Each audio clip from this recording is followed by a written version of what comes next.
Cette vidéo est pour toute personne qui veut évoluer, qui veut avancer, qui veut s'améliorer. Aujourd'hui, nous parlons de l'auto-évaluation. Alors, c'est quoi l'auto-évaluation? L'auto-évaluation, c'est en termes vulgaires, ça veut dire se regarder, s'observer, voir comment nous fonctionnons, comment nous agissons, comment nous réfléchissons, comment nous posons nos actes. En fait, c'est se regarder à l'intérieur, c'est aussi se regarder aussi à l'extérieur, comment nous fonctionnons, c'est quoi nos émotions, c'est quoi nos sentiments et tout ça, c'est ça l'auto-évaluation. Alors, l'auto-évaluation répond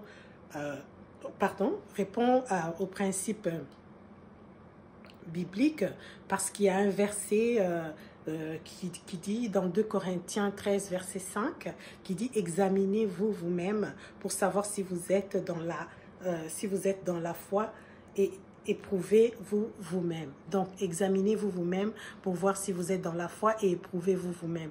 Examinez-vous vous-même, ça veut dire observez-vous, ça veut dire auto-évaluez-vous.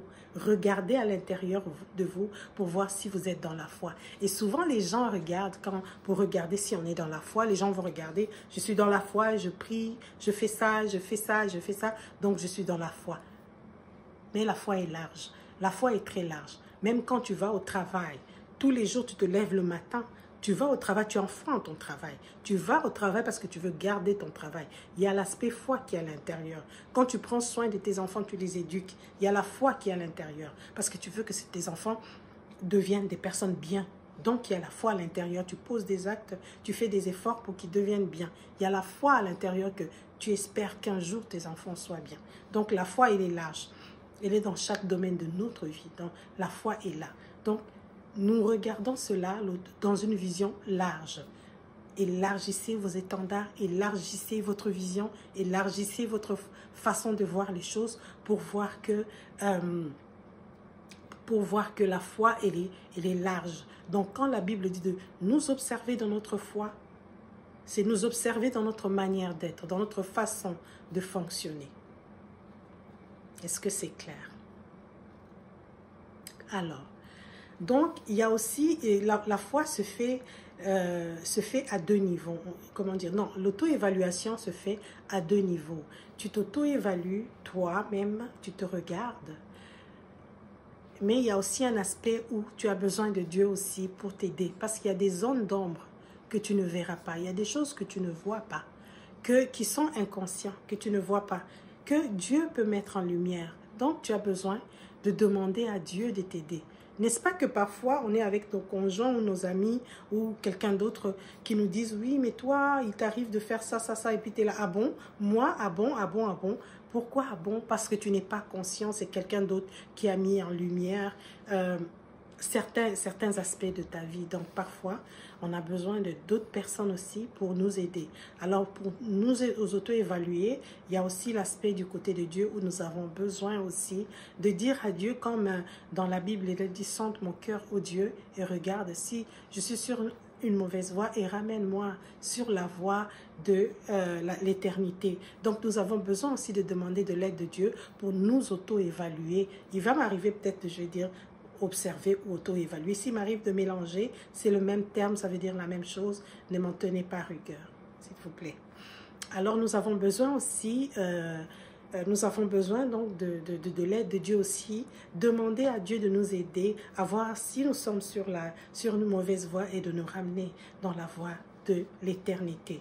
Alors si nous sommes alignés à nos valeurs, parfois il nous arrive de nous éloigner aussi de nos valeurs, parfois il nous arrive de nous éloigner aussi de nos besoins, il nous arrive aussi de nous éloigner de notre bien-être au fait, il nous arrive de poser des actes qui ne sont pas satisfaisants pour nous et aussi pour les autres.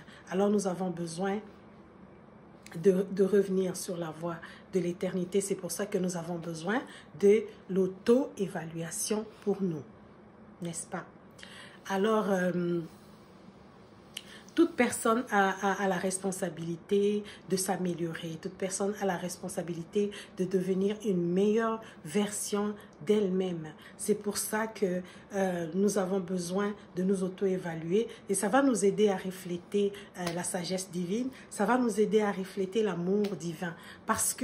Et ça va nous aider aussi à être des exemples aussi. Donc, quand nous reflétons l'amour divin, quand nous auto-évaluons, ça veut dire que nous nous donnons des soins en fait pour que nous puissions nous améliorer, pour que nous puissions devenir une meilleure version de nous-mêmes. Nous nous auto-évaluons en vue d'un changement potentiel.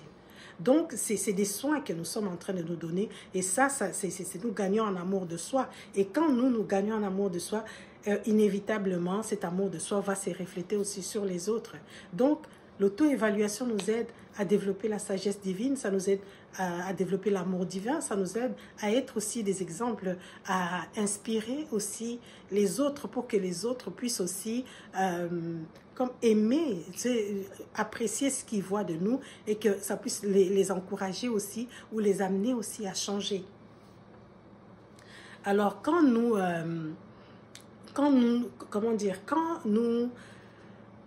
nous auto-évaluons, nous avons besoin d'être bienveillants quand nous auto-évaluons, pas nous juger, pas nous culpabiliser parce que la culpabilisation ne va pas nous aider. La culpabilisation et le manque de bienveillance et le jugement va faire en sorte que ça devienne plus dur à changer, de un, puis d'autre part, ça va devenir plus difficile. On va le vivre difficilement. Ça va être difficile à l'intérieur de nous et ça va créer une résistance pour le changement. Donc, nous avons besoin de nous auto-évaluer avec bienveillance. Et quand nous évaluons avec bienveillance, nous donnons beaucoup d'amour. Et quand nous donnons beaucoup d'amour, le changement va se faire, je ne dis pas que ça va se faire plus vite, mais je veux dire plus vite par rapport à quand nous sommes dans la résistance. Et avoir foi aussi en nous, avoir foi en nous que nous pouvons aussi changer, parce que quand nous n'avons pas foi, l'évaluation devient difficile aussi, parce que quelque part nous savons que nous n'allons pas changer. Et pourtant c'est possible. Nous avons la possibilité de devenir une meilleure version de nous-mêmes. Alors, ça apporte quoi quand nous auto-évaluons dans la bienveillance? Qu'est-ce que ça apporte? Ça apporte la paix. Ça apporte la paix, ça apporte l'alignement à nos valeurs, ça apporte la joie, ça apporte la confiance aussi.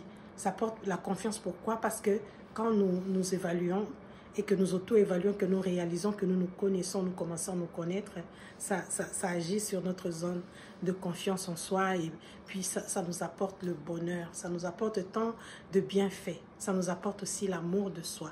C'est pour ça que nous avons besoin de nous auto-évaluer et nous auto-évaluer. Nous étions auto-évalués. Ne restons pas comme des choses inanimes.